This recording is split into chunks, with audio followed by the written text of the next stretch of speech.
উত্তরবঙ্গের মানুষ সুখে আছি। দাঁড়িয়ে আছি নীলগিরির হেলিপ্যাডে।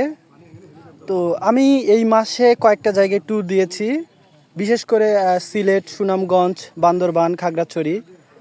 তো এই জায়গায় আসলে না আসলে বা না থাকলে বা না ঘোরা হলে বোঝা যেত না যে উত্তরবঙ্গের মানুষ, বিশেষ করে ঠাকুরগাঁও, পঞ্চগড়, দিনাজপুর, রংপুর, এই মানুষ আমরা আসলে কতটা সুখে আছি এটা আসলে না আসলে বোঝা যাবে না। এই যে পাহাড়ি জীবন, সেই কত প্রায় 2000-3000 ফুট নিচু থেকে তারা তাদের যে শস্য সেগুলো উপরে তুলতেছে, আবার হচ্ছে সেটা বান্দরবান কিংবা চিটাগাং শহরে পাঠাচ্ছে।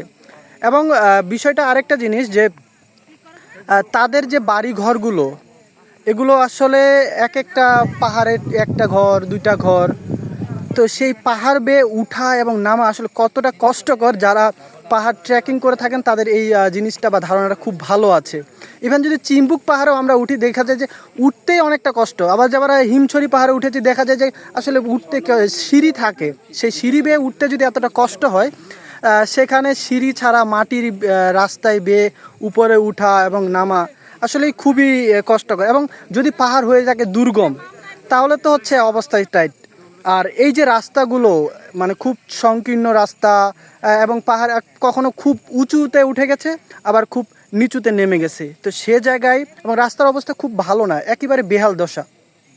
তো সে জায়গায় থেকে আমার যেটা উপলব্ধি, যে আসলে উত্তরবঙ্গের যে মানুষ আছে তারা একেবারে মায়ের কোলে আছে, তাদের এয়ার সাপোর্টের আছে, তারা ট্রেনেও যাইতে পারতেছে, তারা যে সড়কপথও এখন 4 লেন হয়ে গেছে মাসাল্লাহ।